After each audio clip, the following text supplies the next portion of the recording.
amou o mundo de tal maneira que deu o seu Filho unigênito, para que todo aquele que nele crê não pereça, mas tenha a vida eterna. Deus amou o mundo de tal maneira.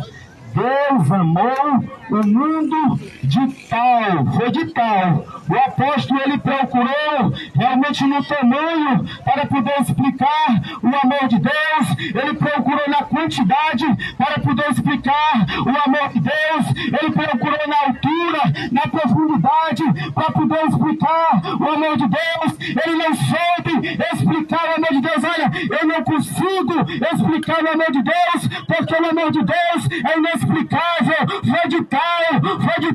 Eu não consigo explicar o amor de Deus para com a vida dos seres humanos.